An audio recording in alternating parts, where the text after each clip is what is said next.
ऋषि मुनियों की पावन धरती, देश धर्म का नाता है।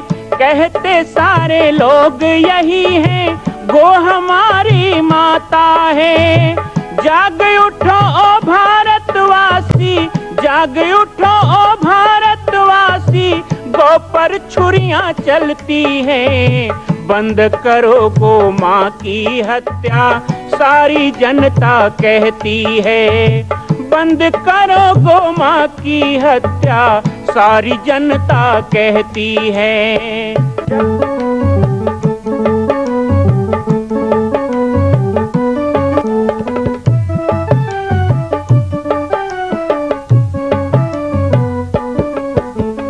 जगह जगह पर बूचड़ खाना, लाखों गौएं कटती हैं। किसे सुनाए व्यथा हमारी, नैना नीर बहाती हैं। रक्षा करना गौ माता की, रक्षा करना गौ माता की, गीता ज्ञान सिखाती है। बंद करो गो माँ की हत्या, सारी जनता कहती है। बंद करो गो माँ की हत्या, सारी जनता कहती है।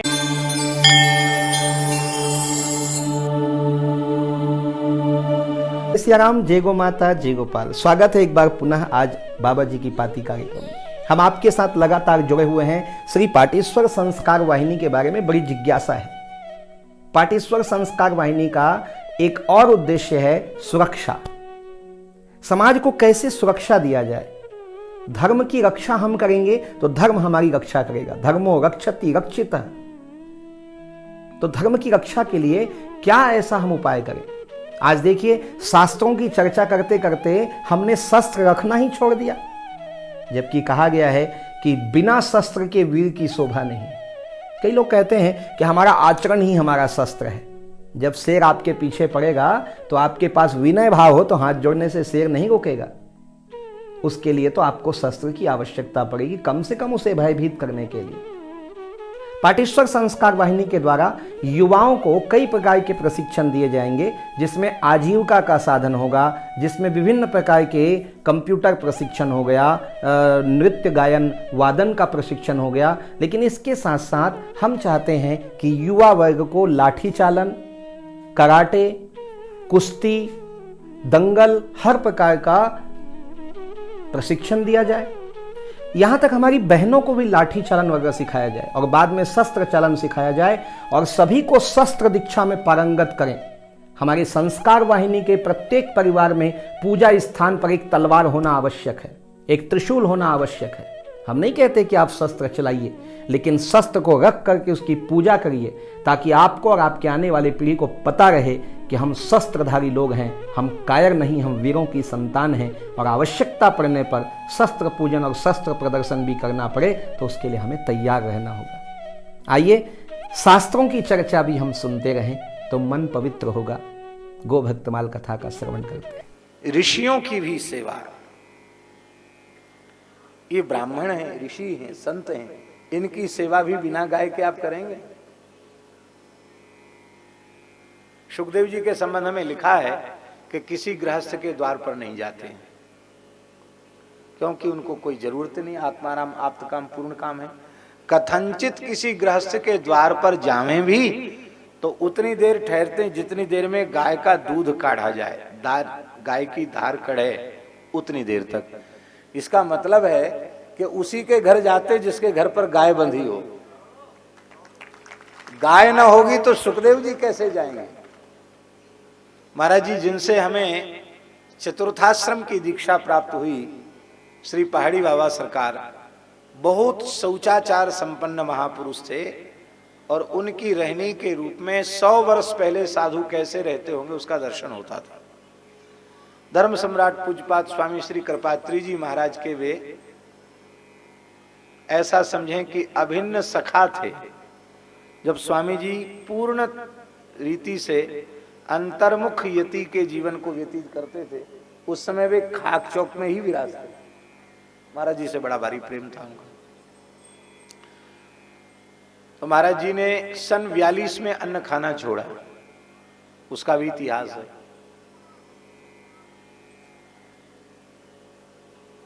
अन्न पर अंग्रेज सरकार ने कंट्रोल कर दिया, तो वृंदावन के 10-5 महंत मिलकर के अंग्रेज कलेक्टर के पास गए, प्रस्ताव लेकर के कि थोड़ा अन्न की व्यवस्था की जाए, सावन भादो आने वाला है, उत्सव होगा, भंडारे होंगे।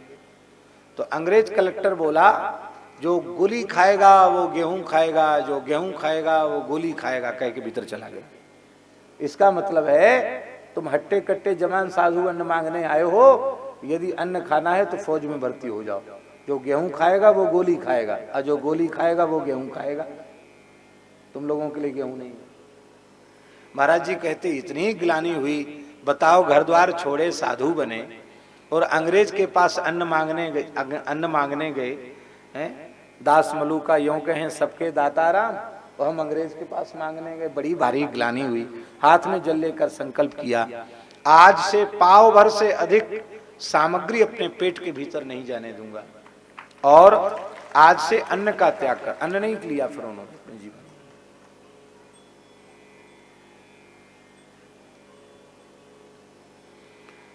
तो बाहर यात्रा जब उनकी होती थी तो बड़ी समस्या होती, थोड़े पेड़ा बना के ले जाते स्थान की गऊ के, और दास को साथ रहने का अवसर मिलता तो हमको भी भूखे रहना पड़ता उनके साथ।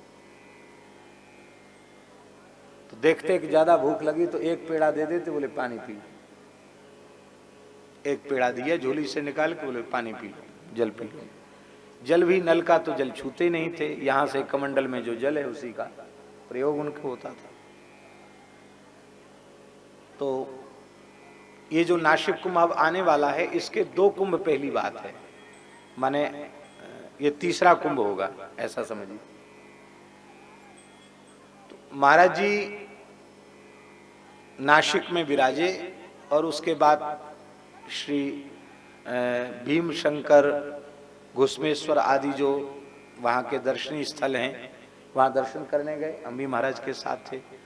तो 2-3 दिन हो गए केवल जल ही पी रहे थे, कुछ नहीं खा रहे थे, वृद्ध शरीर था।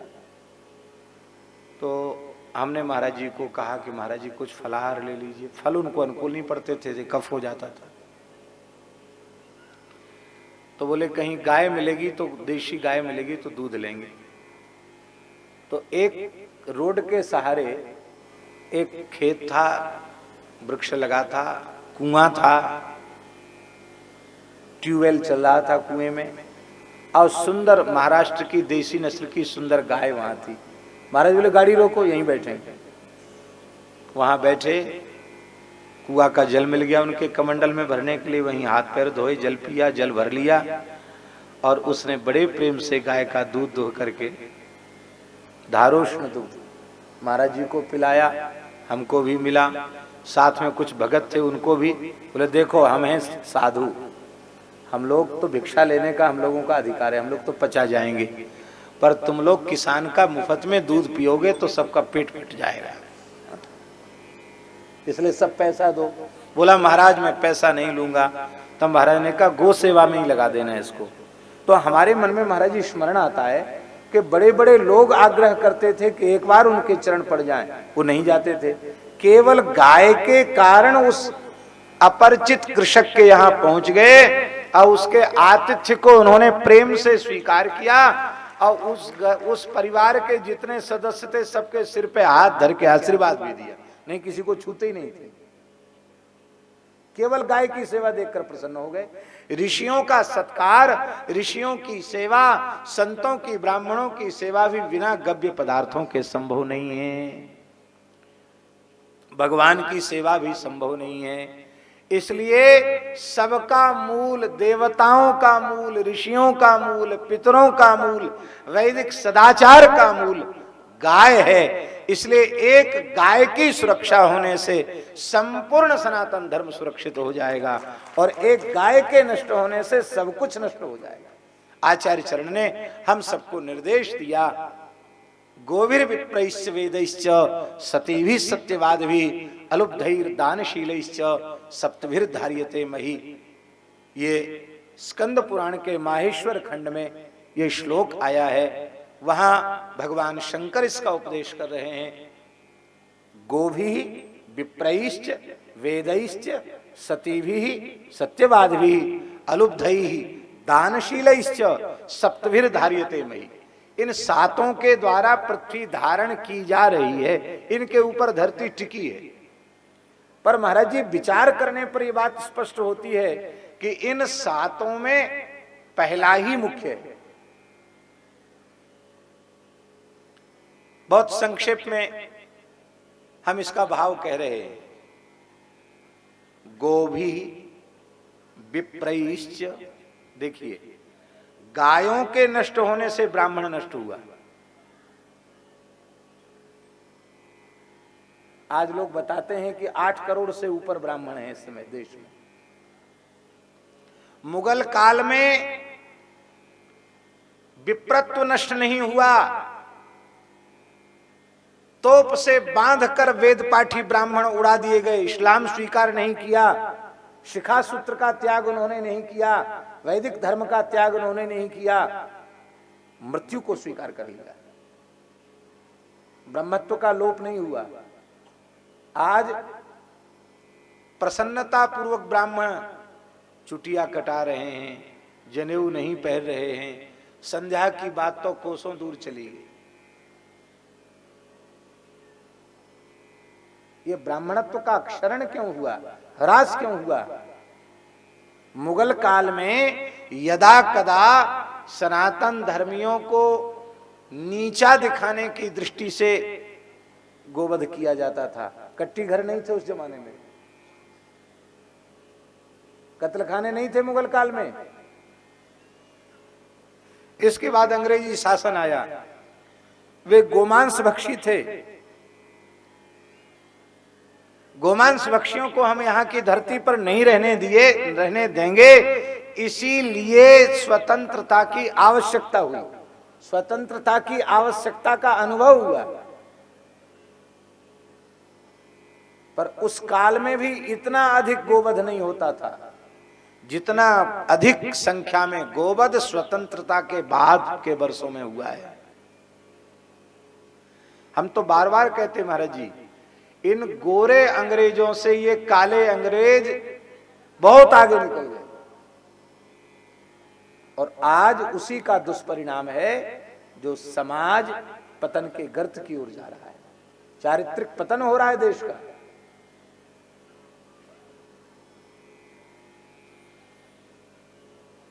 गायों के नष्ट होने से ब्राह्मण नष्ट हुआ। हमारा अंतर्यामी कह रहा है ये बात। जिस दिन इस देश में गोवध पर पूर्ण प्रतिबंध हो जाएगा, गोवंश के संरक्षण संवर्धन की सरकारी व्यवस्थित योजना बनेगी, संपूर्ण राष्ट्र गोभक्त हो जाएगा, हमें विश्वास है हमारे देश का विप्रत्व फिर जाग जाएगा। फिर ऐसा अवसर आएगा कि गर्भिणी माताओं के गर्भगत विप्र बालक भी वेद का उद्घोष करें।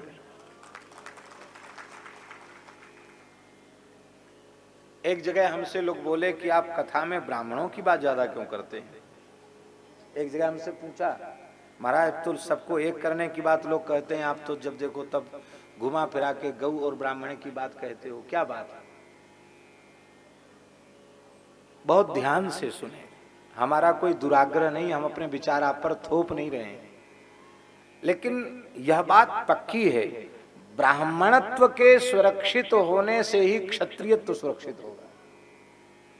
क्षत्रियत्व माने शासक, ब्राह्मणत्व के नष्ट होने से क्षत्रियत्व नष्ट हो जाएगा। आज बहुत सुंदर बात महाराज जी ने कही कि देवाराधन के माध्यम से, शास्त्रीय विधि से देवार्चन करके, देवाराधन करके हम वह शक्ति प्राप्त करना चाहते हैं जिससे शासक को नियंत्रित कर सके। आवश्यकता है उसकी। इसलिए पथमेड़ा में महाराज गायत्री पुरस्कार में किसी दिव्य संकेत के आधार पर विराजमान हुए हैं। 24 पुरस्कार गायत्री के वहां सविधि हो रहे हैं, गव्य पदार्थों का आहार करते हुए।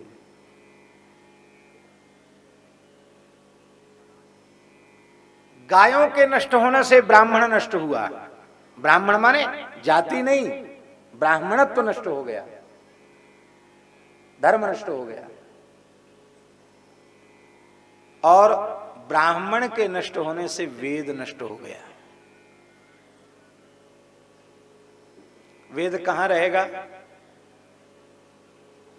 आधार विप्र शरीर है, वेद आधेय है, वही आधार है। ब्राह्मणत्व ही नहीं रहेगा तो वेद कहां से रहेगा? वेद के नष्ट होने से सदाचार नष्ट हो गया, क्योंकि सदाचार के संबंध में प्रमाण वेद ही तो है। और जब सदाचार नष्ट हो गया तो समाज में स्वेच्छाचारी पुरुष उत्पन्न हो गए। अश्वपति कह रहे हैं ना उपनिषद में, न स्वैरा स्वैरिणी कुता। हमारे राज्य में कोई स्वेच्छाचारी पुरुष ही नहीं है तो स्वेच्छाचारिणी स्त्री कहां से आए? ये पंक्ति विचारणीय है। इसलिए विचारणीय है कि माताएं तो परम पवित्रा हैं, इनकी पवित्रता को भंग करने वाले स्वेच्छाचारी पुरुष ही होते हैं। और स्वेच्छाचारी कौन होता है? जो वैदिक सदाचार से शून्य होता है, वही स्वेच्छाचारी होता है। महाभाष्यकार पतंजलि ने कहा है, शास्त्र का प्रयोजन क्या है मनुष्य के जीवन में? शास्त्र शब्द का अर्थ वहां वेद ही है। तो तत्र शास्त्रेण किं क्रियते, शास्त्र से क्या किया जाता है, कौन सा प्रयोजन सिद्ध होता है? बोले तत्र शास्त्रेण धर्म नियम क्रियते, इदम भक्ष्यम इदम अभक्ष्यम, ये खाने योग्य है, ये खाने योग्य नहीं है, ये करने योग्य है, ये करने योग्य नहीं है, ये छूने योग्य है, ये छूने योग्य नहीं है। ये विवेक शास्त्र देता है, वेद देता है। तो गाय के नष्ट होने से ब्राह्मण नष्ट हुआ, ब्राह्मण के नष्ट होने से वेद नष्ट हुआ, वेद के नष्ट होने से सदाचार नष्ट हो गया, और सदाचार के नाश से स्वेच्छाचारी पुरुष पैदा हो गए। स्वेच्छाचारी पुरुषों के पैदा होने से माताओं का सतीत्व नष्ट हो गया, तो सती नष्ट हुई।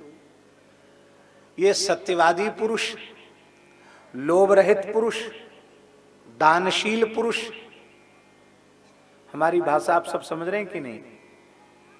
सत्यवादी पुरुष, लोभ रहित पुरुष, दानशील पुरुष न तो धरती फोड़ के पैदा होते हैं और न आसमान से वर्षा में बरसते हैं।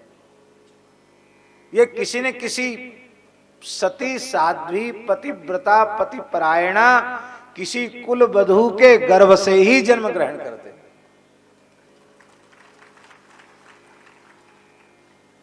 महाराज जी एक महापुरुष, बहुत अच्छे महापुरुष थे, परम पूज्य स्वामी श्री संपूर्णानंद जी महाराज। उन्होंने एक दिन एकांत में हमसे कहा, बहुत अच्छे ऊंची अवस्था के संत थे। उन्होंने कहा कि स्वामी जी, हर व्यक्ति तो विश्वास नहीं करेगा, पर तुम विश्वास करोगे। आकाश में अनेकों दिव्यात्माएं लोक कल्याण की कामना से विचर रही हैं, वे जन्म लेना चाहती हैं, किंतु उन्हें उपयुक्त माता पिता प्राप्त नहीं हो पा रहे हैं।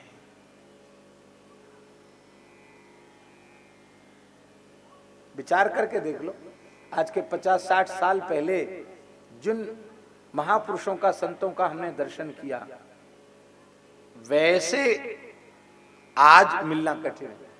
बीज रूप में कहीं कहीं सुरक्षित हैं। आज जो दिखाई पड़ रहे हैं वे 50 साल बाद दिखने वाले नहीं हैं। क्यों?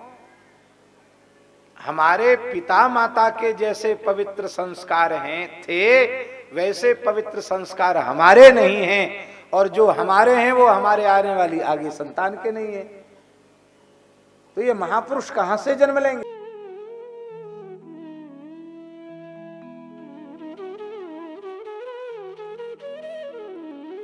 संस्कार वाहिनी के दूसरे उद्देश्य में हम चर्चा कर रहे हैं, वो है सुरक्षा। कभी हमारे देवी देवताओं की मूर्तियों पर असुरक्षा महसूस हो, हमारे मठ मंदिरों पर कोई घात लगाए, किसी प्रकार हमारी मर्यादाओं का कोई उल्लंघन करे, हमारी माताओं बहनों पर के सम्मान पर कोई असुरक्षा प्रकट करे, किसी भी प्रकार का, तो हमें एकजुट होकर उसका मुंह तोड़ जवाब देना है। ये उद्देश्य है पाटेश्वर संस्कार वाहिनी का, सुरक्षा का उद्देश्य है। उनको सुरक्षा दे सकें जो गरीब हैं, असहाय हैं। कई माताएं प्रताड़ित होते रहती हैं परिवार से, लेकिन उनको कोई आवाज नहीं उठाता। उनके लिए पाटेश्वर संस्कार वाहिनी आवाज उठाएगी। सुरक्षा के लिए हम आप सब के साथ रहेंगे। समाज का हर अंग हमसे निवेदन कर सकता है और पाटेश्वर संस्कार वाहिनी उसके सुरक्षा के लिए तत्पर रहेगा। तीसरा उद्देश्य है संस्कार। कल हम थोड़ी सी चर्चा इस पर करेंगे। आज सुंदर सी कथा के साथ बाबा जी की पाती से आप सबसे मैं विदा चाहूंगा। जय सिया राम, जय गो माता, जय गोपाल। मां कौशल्या की पावन जन्मभूमि छत्तीसगढ़ प्रांत में बालोद जिला में स्थित है श्री सर्वसिद्ध शक्तिपीठ जामड़ी पाटेश्वर धाम। परम पूज्य सद्गुरुदेव राजयोगी बाबा जी की तपस्थली श्री पाटेश्वर धाम और विश्व के अद्वितीय मां कौशल्या जन्मभूमि मंदिर निर्माण का दर्शन करने और इसी प्रकार समसामयिक विषयों पर अपना ज्ञान वर्धन करने के लिए और 10,000 गायों के लिए बनने वाले श्री हनुमान नंदीशाला गो अभ्यारण्य का समाचार प्राप्त करने के लिए आप सभी देखते रहें YouTube चैनल पर राम बालक दास, और हमारे चैनल को आप सभी सब्सक्राइब करें, घंटी का बटन दबाएं ताकि आप सूचनाओं से जुड़े रह सकें। जय श्री राम, जय गो माता, जय गोपाल।